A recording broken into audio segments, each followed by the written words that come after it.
Hi guys! Welcome back to blend with Anu. నా పేరు అనూహ్య. మీరు గనుక నన్ను ఒకవేళ ఫస్ట్ టైమ్ చూస్తున్నట్లయితే hi! Welcome to my channel. ఈ ఛానల్‌లో మీరు beauty, lifestyle, fashion related videos చూడొచ్చు. ఈ వీడియోలో మీరు థంబ్‌నెయిల్‌లో చూసినట్టుగా మా ఇంట్లో వరలక్ష్మి వ్రతం ప్రెప్ అండ్ పూజ ఇవన్నీ చూడబోతున్నారు. మీరు ఆల్రెడీ చూస్తున్నట్టుగా నేను బిజీగా అమ్మవారికి శారీ డ్రేపింగ్ చేయడానికి అన్నీ అరేంజ్ చేసుకుంటున్నాను. అంటే శారీని అరేంజ్ చేస్తున్నాను. ఈ వరలక్ష్మి వ్రతం మాకు చాలా స్పెషల్. ఎందుకంటే మేము ఇండియా వచ్చాక ఫస్ట్ వరలక్ష్మి వ్రతం. అన్ని వరలక్ష్మి వ్రతాలు స్పెషలే. బట్ ఇండియాలో అందరితో ఉండి చేసుకోవడం నాకు చాలా హ్యాపీగా అనిపిస్తుంది. మీరు ఆల్రెడీ చూస్తున్నట్టు నేను మాట్లాడుతున్నాను. ఎందుకంటే ఇంట్లో చుట్టాలున్నారు. పెద్దమ్మ వాళ్ళు, అక్క వాళ్ళు, మామయ్య వాళ్ళ పిల్లలు అందరూ ఉన్నారు. సో, ఇల్లు ఫస్ట్ టైమ్ ఫుల్ హడావిడిగా, సందడిగా ఉండబోతుంది. నాకు Varalakshmi Vratam is the most favourite season. By the way Malaysia వ్లాగ్స్‌కి కొంచెం బ్రేక్ ఇచ్చాను. అంటే ఈ వరలక్ష్మి వీడియోస్ పోస్ట్ చేశాక అవి యాజ్ యూజువల్ కంటిన్యూ అవుతాయి. ఎంత కష్టమైందో కట్టడం. అవునా? వచ్చు గానీ కట్టడం కష్టమైందప్పుడు. ఓకే. పట్టు చీర మీరు పంపించారు కదా పట్టు చీర. అది అసలు ఎంతసేపటికి అమరదు చేతికి. అవును. గట్టిగా నుంచోనుంది. హ్మ్. అమ్మో! అసలు చాలా మళ్ళీ అమ్మవారివి లేయర్స్ వస్తాయి గదా! హ్మ్. పిన్నీస్ దిగదు అంత తొందరగా. ఓకే. అసలు ఎంత సేపు చేసినా దిగదది. దానికి తోడు బ్లౌజ్ పీస్ అవన్నీ దాంట్లోనే ఉంటాయి కదా! ఇంకా మందంగా అయింది. బేసిక్‌గా అమ్మవారి మీద 2 లేయర్స్ వస్తాయి చీర. ఇదంతా సరిపోవాలి గదా! ఓకే. అస్సల అమ్మో! లాస్ట్ ఇయర్ ఎక్స్‌పీరియన్స్‌ని బట్టి ఆ లెసన్ నేను బాగా గుర్తుంచుకొని, ఈసారి చాలా లైట్ వెయిట్, ఈజీగా డ్రేప్ చేసేసేటట్టు ఉండే ఒక కోరా బనారస్ శారీ తీసుకున్నాను. ఇది నేను వరమహాలక్ష్మిలో తీసుకున్నాను. చందానగర్ అనుకుంటా. అండ్ ఈ శారీ నాకు 10,000 ఇది పడింది. కోరా బనారస్ ఈ ఇయర్‌కి యాక్చువల్లీ ఇది అత్తయ్య ఐడియా. తను నేను కట్టుకుంటే ఇది బావుంటుంది. ఇలాంటిదేదన్నా శారీ తీసుకోవాలి అని అనుకుంటూ ఉన్నారు. మేమలా షాప్స్ తిరిగినా సరే మాకేం నచ్చట్లేదు పట్టు శారీస్. వెంటనే అత్తయ్య అన్నారు, "కోరా బనారస్ ఏమన్నా ఉందేమో చూద్దాం" అని చెప్పి, మేము అక్కడున్న కలెక్షన్ అంతా చూసి, చాలా అమేజింగ్ కలెక్షన్ ఉంది వాళ్ళ దగ్గర మాత్రం. అంటే ఈ వేరియంట్‌లో కోరా బనారస్ వేరియంట్‌లో మంచి కలర్ కాంబినేషన్స్ ఉన్నాయి. సో, నాకు ఈ కలర్ కాంబినేషన్ అస్సలు శారీ లేదు. అందుకే ఇది తీసుకున్నాను. అక్క వాళ్ళు ఆల్రెడీ వచ్చేసారు. ఎందుకంటే లోకల్‌లోనే ఉంటారు కాబట్టి. మా మామయ్య వాళ్ళ పిల్లలు వాళ్ళు విజయవాడ నుంచి వస్తున్నారు. వాళ్ళు నైట్ 10:30 కాదు 12:30 కల్లా దిగుతామని చెప్పారు. వాళ్ళొచ్చే లోపల నేను ఈ శారీ ఇవన్నీ రెడీ చేసి పెట్టేసుకుంటే, వాళ్ళొచ్చాక డెకరేషన్‌లో హెల్ప్ చేస్తామని చెప్పారు. అందుకని ఇంక ఫస్ట్ నా చేతుల్లో ఉన్నవి నేను చేయగలిగినవన్నీ చేసేస్తున్నాను. డెకరేషన్ కూడా నేను చేయొచ్చు. కానీ మనకి హైట్ ప్రాబ్లమ్స్ అనమాట. అండ్ ఆ రోజు క్రిష్ చాలా బిజీగా ఉన్నారు వర్క్ ఉండడం వల్ల. అందుకని ఇంక I didn't want to disturb him. ఈ శారీని నేను అరేంజ్ చేసుకుంటూ మీతో కొన్ని విషయాలు మాట్లాడదాం అనుకుంటున్నాను నేను. నేను ఇన్‌స్టాగ్రామ్‌లో అందరికీ వచ్చినట్టే నాకు రీల్స్ వస్తున్నాయి. I have been watching a lot of ఈ వరలక్ష్మి వ్రతం, శ్రావణ మాసం ఇలాంటి వీడియోస్ అన్నీ. సో, నాకు కొన్ని విషయాలు చాలా ఓవర్‌వెల్మింగ్‌గా అనిపిచ్చాయి. అవేంటో నేను మీతో షేర్ చేసుకుంటాను. నెగెటివ్‌గా తీసుకోవద్దు. This is something I felt and చాలామంది ఇలా ఆలోచిస్తున్నారా? లేదంటే నాకొక్కదానికే అనిపిస్తుందా? అన్నది కామెంట్ సెక్షన్‌లో మీరు చెప్పండి. ఫస్ట్ థింగ్ అమ్మవారిని అలంకరించడం. ఈ అమ్మవారిని అలంకరించడం అనే కాన్సెప్ట్ అసలు ఇంతకు ముందు ఎప్పుడూ లేదు. ఇప్పుడు ట్రెండ్‌కి తగ్గట్టు అందరం ఇవాల్వ్ అవుతున్నాం కాబట్టి కొన్ని మనం అడాప్ట్ చేసుకోవడంలో తప్పులేదు. అడాప్ట్ చేసుకుంటున్నాం కూడా. అలానే ఈ అమ్మవారి అలంకరణ ఇదంతా ఇప్పుడొచ్చింది. బట్ దాంట్లో ఎక్స్‌ట్రీమ్ లెవెల్స్‌కెళ్ళిపోయి people are putting in so much of hard work, efforts which is very nice. But నాకు at the same time I am someone who feels anxious. నేనిప్పుడు ఈ డెకరేషన్ అంతా చెయ్యాలి అంటేనే నాకు చాలా యాంగ్షియస్‌గా అనిపిస్తుంది. ఈవెన్ దో నాకు చెయ్యాలి అని ఉన్నా సరే. సో, అవన్నీ చూస్తూ నాకు చాలా ఓవర్‌వెల్మింగ్‌గా, యాంగ్షియస్‌గా అనిపిస్తుంది. ఎక్కడో నేనేమన్నా తక్కువ చేస్తున్నానా అన్న ఫీలింగ్. బట్ నాకు నేను సర్ది చెప్పుకున్నాను. ఏంటంటే, నాకు తోచినంతలో, నాకు తెలిసినంతలో నాకొచ్చింది నేను చేస్తున్నాను. నేను మళ్ళీ చెప్తున్నాను. చేసేవాళ్ళది తప్పు కాదు. అండ్ చెయ్యకూడదు అని కూడా నేను అనట్లేదు. ఎందుకంటే ఇప్పుడు నేను చేసే వాటిల్లో గూడా కొన్ని అసలు మనకి లేనే లేవు.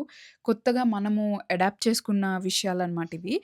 హావింగ్ సెడ్ థాట్ ఆ వీడియోలో I really enjoy watching them. అంటే అలా అంత హార్డ్ వర్క్ పెట్టి క్రియేటివిటీ బయటికి తీసుకొచ్చి అన్ని డెకరేషన్స్ అన్నీ చేస్తున్నారు. అబ్బా! భలే చేశారని జెప్పి ఎట్ ద సేమ్ టైమ్ నాకొక కైండ్ ఆఫ్ ప్రెషర్ కూడా క్రియేట్ చేస్తున్నాయి అని అనిపిచ్చింది. Second thing is return gifts.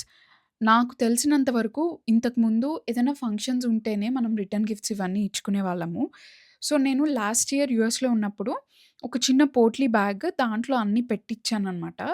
ఈ ఇయర్ ఏమనుకున్నానంటే అసలు అవి కూడా ఏమొద్దు. జస్ట్ అరిటాకులో ఒక బ్లౌజ్ పీస్ పెట్టి మనం ఇంతకుముందు పాతకాలంలో ఎలా అయితే ఇచ్చేవాళ్ళమో అలానే ఇద్దామని డిసైడ్ అయ్యాను. సో, నాకు ఆ రిటర్న్ గిఫ్ట్స్ అనే కాన్సెప్ట్ కొంచెం కాంట్రడిక్టరీగా అసలు ఎందుకు చేస్తున్నాము అన్న థాట్ వచ్చింది. అందుకని ఇంక నేను అసలు మనం ఏమి ఇవ్వొద్దు అని డిసైడ్ అయ్యాను. ఈ ఇయర్ నేనలా అరిటాకులో ఇవ్వడానికి కూడా నాకు స్కోప్ లేదు. బికాజ్ మేమసలు చెయ్యలేదు. కొన్ని కొన్ని డెకరేషన్స్ అయితే చేసాము, పక్కన పెట్టుకున్నాము. ఆఫ్టర్‌నూన్ టైమ్‌లో అన్నీ అరేంజ్ చేద్దామని చెప్పి. బట్ అంత స్కోప్ లేకుండింది. టైం లేదు, ఓపిక గూడా లేదు. ఎందుకంటే మాకిచ్చేయడానికే తెల్లారిపోయింది మొత్తం. ఆ రిటర్న్ గిఫ్ట్స్ కూడా ఎక్స్‌ట్రీమ్ లెవెల్స్‌కి వెళ్ళిపోయి పెద్ద పెద్ద గిఫ్ట్స్ పెద్ద పెద్దవి ఇచ్చేస్తున్నారు. సో, నాకేమనిపిస్తుందంటే అంటే దేవుడు మీద ఇష్టంతో మనం చేయడం ఒక ఎత్తు.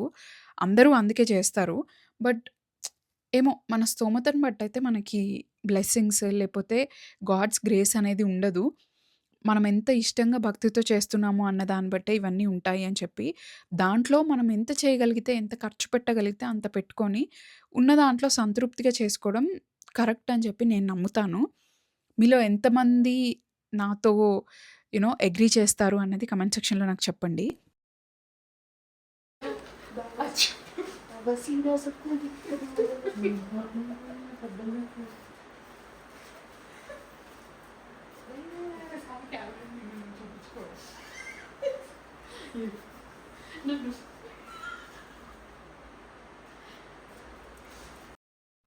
నేనలా అన్ని అరేంజ్‌మెంట్స్ చేస్తుండగానే మా కజిన్స్ వచ్చేసారు. వాళ్ళు రావడమే వాళ్ళిద్దరికీ టాస్క్‌లిచ్చేసి నేను పనిలోకి దింపేసాను. ఏమాత్రం సిగ్గు లేకుండా. వాళ్ళు డిన్నర్ చేసి ఫ్రెష్ అప్ అయ్యి వచ్చి డైరెక్ట్‌గా పనిలోకి దిగిపోయారు. ఇంకొక విషయం ఏంటంటే నేనసలు బ్యాక్ డ్రాప్ కూడా వద్దనుకున్నాను. ఏమి చెయ్యొద్దనుకున్నాను ఈ ఇయర్. బట్ ఒకటి మమ్మీ వాళ్ళు "నువ్వు యూఎస్‌లో ఉన్నప్పుడే ఎవ్వరు లేకుండానే అంత మంచిగా చేసుకున్నావు. ఇక్కడికొచ్చాక ఎందుకు కాంప్రమైజ్ అవ్వడం? సేమ్ అలానే చేసుకుందువు గాని" అని అన్నారు. ఇంక అందుకని నాకు కూడా కరెక్టే అనిపిచ్చింది. ఈ బ్యాక్ డ్రాప్ ఒక్కటి మాత్రం నేను రెంట్‌కి తీసుకున్నాను. బికాజ్ నాకు దాని మీద అంత స్పెండ్ చేయాలనిపించలేదు. నేను బేగం బజార్ వెళ్ళాను అన్నీ కొందామని చెప్పి. బట్ నాకు వాళ్ళు చెప్పిన ప్రైజెస్‌కి అస్సలు not at all worth it అనిపిచ్చింది. అవేమీ తక్కువేం కాదు. మనం వీడియోస్‌లో చూసినంత అయితే లేవు. మీరు జస్ట్ ఒక స్ట్రింగ్ ఆఫ్ ఆ దండలు అలాంటివి పట్టుకుంటే ఈజీగా 3000 చెప్తున్నారు. సో, నాకు not at all worth it అనిపిచ్చింది. అంతా కష్టపడి బేగం బజార్ ఎళ్లి మేమేం కొనకుండా రిటర్న్ వచ్చాము. లేదు లేదు. అమ్మవారికి శారీ డ్రేప్ చేయడానికి స్టాండ్ ఒకటి తీసుకున్నాను. అండ్ అమ్మవారికి లెగ్స్, హ్యాండ్స్ అలాంటివి చిన్న చిన్నవి తీసుకున్నాను. ఈ డెకార్ మాత్రం నేను ఏస్థెటిక్ ఆర్ట్ స్టూడియో అనే పేజ్ నుంచి last minute literally Begum Bazaar shop ముందు నుంచొని నేను అప్పటికప్పుడు వాళ్ళకి మెసేజ్ పెడితే వాళ్ళు ఈ ఒక్కటే అవైలబుల్ ఉందన్నారు. ఇంక ఇది నేను బుక్ చేసేసుకున్నాను. ఇది నాకు 4000 పడింది. అండ్ అనుకోకుండా ఈ బ్యాక్ డ్రాప్ చాలా బాగా సెట్ అయింది. ఎందుకంటే అమ్మవారి శారీ కలర్‌కి ఏం పెట్టాలి, ఏం పెట్టాలి అని చెప్పి చాలా ఆలోచించాము. ఎండ్ ఆఫ్ ది డే మాకు ఆప్షన్స్ ఏమీ లేకుండా అయిపోయింది. ఇదొక్కటే ఉంది అని అనేసరికి సరే ఏదో ఒకటి అని తీసుకున్నాను నేను. లక్కీగా చాలా చాలా బాగా సెట్ అయింది. అమ్మవారి వెనకాల ఇదంతా. సో, మేము వాళ్ళు పంపించిన ఒక రెఫరెన్స్ ఇమేజ్‌తో మొత్తం అంతా సెట్ చేయడానికి ట్రై చేశాము. కానీ మాకిక్కడ వచ్చిన ప్రాబ్లమ్ ఏంటంటే మా హాల్ విడ్త్ చాలా చిన్నగా ఉంది. సో, ఆ 3 మ్యాట్స్ మాకు సరిపోవట్లేదు. అండ్ ఈ స్ట్రింగ్స్ కూడా 2 సెపరేట్ స్ట్రింగ్స్ వచ్చాయి. మేమేమన్నా తప్పు చూస్తున్నామా? లేదంటే నిజంగానే అది అలా ఉందా? అన్నది మాకు అర్థం అవ్వలేదు. కొంతసేపు అలా తంటాలు పడ్డాక మాకు క్లారిటీ వచ్చిందేంటంటే ఇవి 2 డిఫరెంట్ స్ట్రింగ్స్ అని చెప్పి. అలా ఒక 2.5-3 అవర్స్ కష్టపడ్డాక అమ్మవారు, బ్యాక్ డ్రాప్ అన్నీ రెడీ అయిపోయాయి. అండ్ నేను ఈసారి ఇలాంటి చిన్న చిన్న కాసుల పేరు కూడా తీసుకున్నాను. బేగం బజార్‌లోనే ఏదో ఒక షాప్‌లో నాకు ఎగ్జాక్ట్‌గా గుర్తులేదు. సో, అవన్నీ కూడా వేశాను. అమ్మవారు చాలా అందంగా ఉన్నారు ఈ ఇయర్ లాస్ట్ ఇయర్ కంటే. ఈ ఇయర్ కొన్ని చిన్న చిన్న ఇంప్రూవ్‌మెంట్స్ లాంటివి చేశాము. ఆ కొత్త స్టాండ్ తీసుకున్నానని చెప్పాను కదా! దానివల్ల చాలా లేట్ అయిపోయింది మాకు. అంటే we didn't know how to fix that first of all. And దాని మీద చీర ఎలా కట్టాలో నాకు అస్సలు ఐడియా లేదు. ఒక్క వీడియో చూసినా అర్థం అవ్వట్లేదు. ఇంకేదో కింద మీద పడి శారీ ప్లీట్స్ అవన్నీ పెట్టడానికి పెద్ద టైం పట్టలేదు గానీ, డ్రేప్ చేయడానికి చాలా టైం పట్టింది. అండ్ వెనకాలంతా అడ్జస్ట్‌మెంట్స్ చేయడానికి కూడా ఇక్కడ ఇండియాలో ఫస్ట్ టైమ్ కాబట్టి అగైన్ ఫిగరింగ్ ఔట్ చాలా ఉండింది.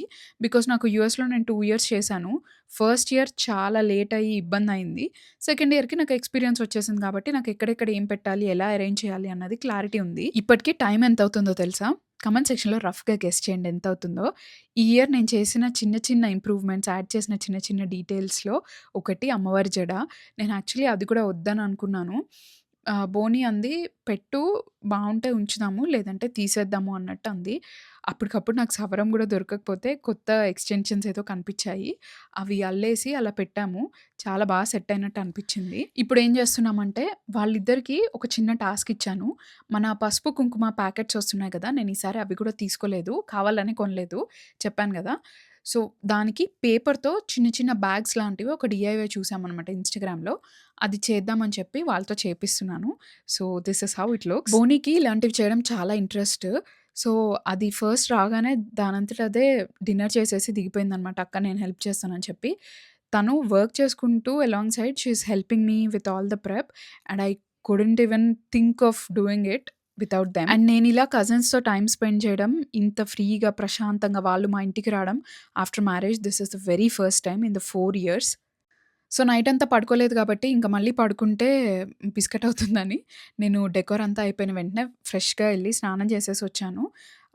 నేను నా పెళ్ళప్పుడు సత్యనారాయణ వ్రతానికి కట్టుకున్న శారీనే మళ్ళీ ఇప్పుడు కట్టుకున్నాను. అండ్ దీంట్లో ఇంకొక కోయిన్సిడెన్స్ ఏంటంటే, వ్రతం తర్వాత అంటే సత్యనారాయణ వ్రతం తర్వాత నేను ఫస్ట్ టైమ్ వరలక్ష్మి వ్రతం చేసుకున్నాను పెళ్ళప్పుడు. అప్పుడు కూడా సేమ్ శారీ కట్టుకున్నాను. ఐ డోంట్ నో అంటే ఇంకిది యూనిఫార్మ్‌లా అయిపోయింది. సో, ఆ శారీ కట్టుకుంటే ఆ మెమరీస్ అన్నీ తిరిగొచ్చాయి. అండ్ ఐ గాట్ రెడీ లైట్‌గా మేకప్ చేసేసుకున్నాను. Just look presentable. హెయిర్ చేసుకుంటున్నాను. బికాజ్ నాకు కొంచెం ఫ్రిజీగా అనిపించింది ఆ రోజు ఎందుకో. మేము లిటరల్లీ మలేషియా నుంచి వచ్చి డైరెక్ట్‌గా ఈ వ్రతం ప్రిపరేషన్స్‌లో పడిపోయాము. అప్పటికే యాక్చువల్లీ మమ్మీ, పెద్దమ్మ వీళ్ళందరూ అన్నీ కొన్ని కొన్ని అరేంజ్ చేసేసి పెట్టారు. నేను జస్ట్ వచ్చి ఆ డెకరేషన్ ఇవి చూసుకోవడం తప్పించి నాకేం పని మిగల్లేదు. యాక్చువల్లీ ఇంట్లో పేరెంట్స్ అందరు పెద్దవాళ్ళు ఉండి వాళ్ళు హెల్ప్ చేయడాన్ని ఎవ్వరూ రీప్లేస్ చేయలేరు. నేను ఒక్కదాన్నే చేసుకోవడము చూశాను. ఇప్పుడు ఫ్యామిలీ ఉండి హెల్ప్ చేస్తే ఎలా ఉంటుంది అన్నది చూశాను. యూఎస్‌లో అయితే చాలా స్ట్రెస్ అండ్ యాంగ్జైటీ ఉండేది ఇదంతా చేయడానికి. మనం పూజ కంటే కూడా ప్రసాదాలు చేయాలి, పూజ చేయాలి, అన్నీ మనమే చేసుకోవాలి. టైంకి అవ్వదు అదంతా. సో, ఆ టైంకి మనకు యాక్చువల్లీ దేవుడి ముందు కూర్చొని ప్రశాంతంగా దండం పెట్టుకోవడానికి కూడా మైండ్ అక్కడ ఉండదనమాట. At least that's what I felt. నేను మాట్లాడిన కొంతమందిలో కూడా that's what I have observed. But ఇక్కడ నేను ప్రశాంతంగా అట్‌లీస్ట్ దేవుడి దగ్గర, పూజ దగ్గర కూర్చోగలిగాను ఎంత పని చేసినా సరే. సో, ఈ ఇయర్ ఫస్ట్ టైమ్ వచ్చాను కదా అని చెప్పి మమ్మీ ఏమందంటే, అయ్యగారిని కూడా పిలుద్దాము, పూజ అయ్యగారితో చేపించుకుందామని. సో, అయ్యగారు ఐ థింక్ 11కి అలా వస్తానని చెప్పారు ఫస్ట్. బట్ తర్వాత 9:30కే వచ్చేస్తాను అని అన్నారు. అందుకే ఇంకా ఫాస్ట్‌గా రెడీ అయిపోతున్నాము. అక్క ఆల్రెడీ రెడీ అయిపోయింది. ఇంకొక విషయం ఏంటంటే, నేను, అక్క కలిసి చేసుకుంటున్నాము ఈ పూజ. అక్క వాళ్ళు హైదరాబాద్‌లోనే ఉంటారు కాబట్టి, మళ్ళీ వాళ్ళొక దగ్గర, నేనొక దగ్గర ఎందుకు చేసుకోవడము, అందరం ఒకటే దగ్గర చేసేసుకుందామంటే, అక్క వాళ్ళు కూడా అందుకే ముందు రోజు నైటే వచ్చేసారు. సో, నేను, అక్క కలిసి చేసుకుంటున్నామనమాట వరలక్ష్మి వ్రతం ఈ ఇయర్. చక్కగా సాంప్రదాయంగా ఒక్క పాయన్న అల్లి వ్యాండ్ పెట్టుకుంటే పైన నువ్వు ఎట్లా అన్నా పెట్టుకో, కింద ఒక్క పాయన్న అల్లి, లేకపోతే గట్టిగా రబ్బర్ బ్యాండ్ క్లిప్ ఏదో ఒకటి మరీ జాడొద్దు అనుకుంటే.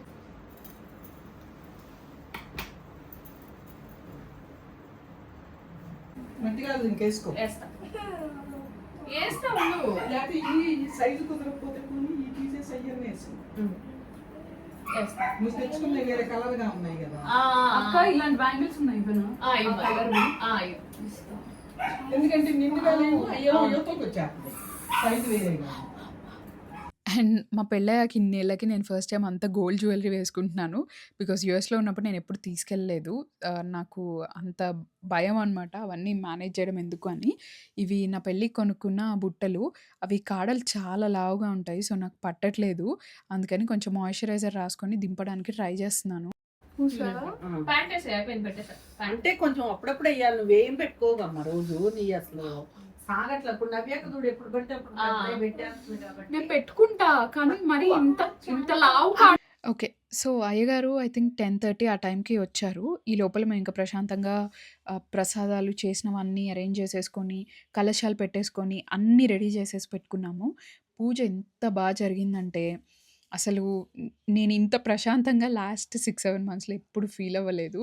I don't know for some reason ఎంతో పాజిటివ్ ఫీలింగ్ వచ్చినట్టు అనిపించింది.